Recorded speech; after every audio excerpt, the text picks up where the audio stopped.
Canada Forest Fires Focus on Solutions, August 20, 2023.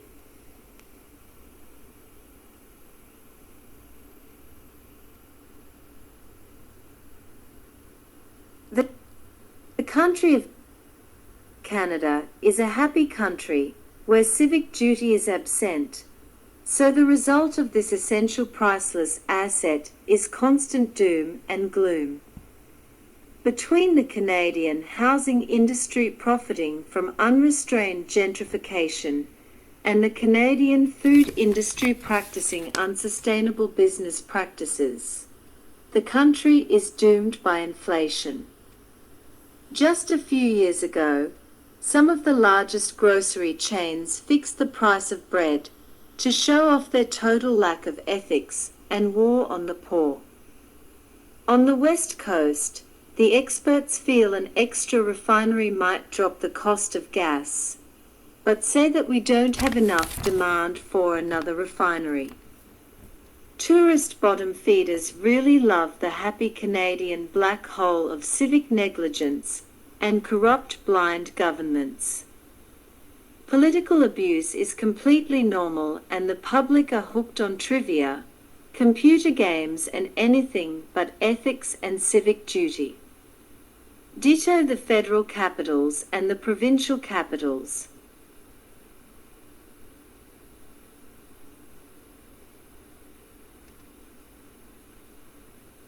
The freewheeling family phenomenon and the suicidal city slicker syndrome are alive and killing Canadians, and in the capital cities, show the complete and total lack of a conscience.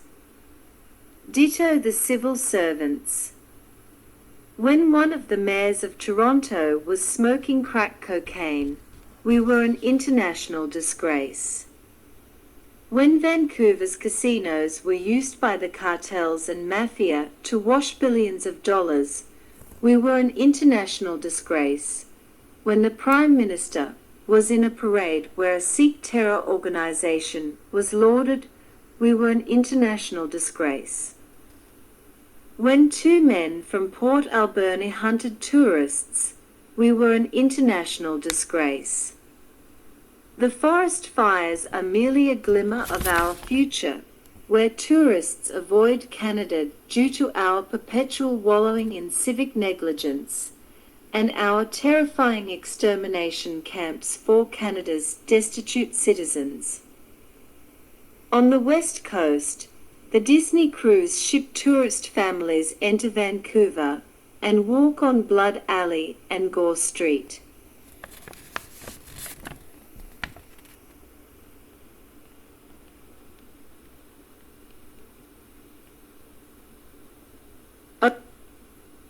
Over the 49th parallel, one man killed 49 women, and here one local man killed 49 women. He picked them up one at a time after doing business near Gore Street. He might even have had drunk a pint of delicious ale on Blood Alley. Mass murder and lawless streets are always a draw for international tourist bottom feeders. Many mill towns in British Columbia need tourist dollars to survive and thrive, but choking the tourists is a bad business plan.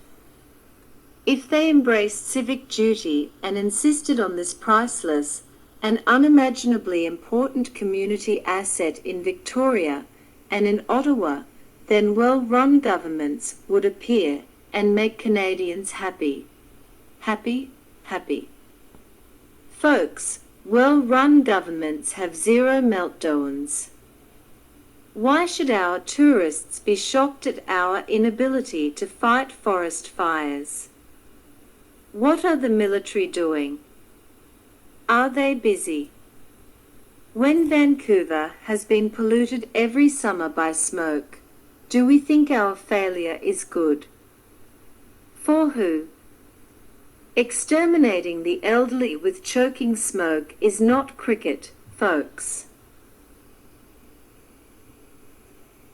Tourists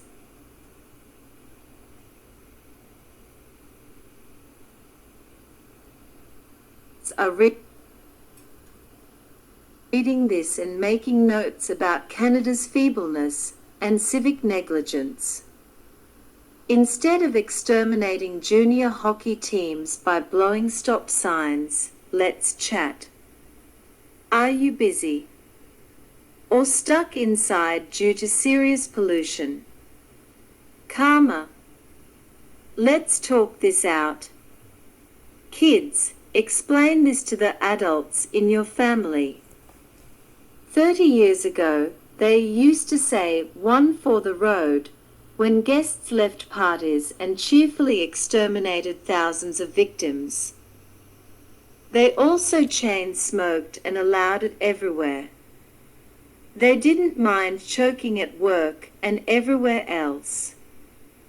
Ask if they smoked in church. Now they are hoisted by their own petards, aka asses. Don't say asses, say derrieres. This is more in line with your civic duty. Isn't being stuck inside the best way to spend your summer vacation? Let's chat. Tourists, avoid our black hole of civic negligence. We are the worst neighbors to the USA and choke them every summer.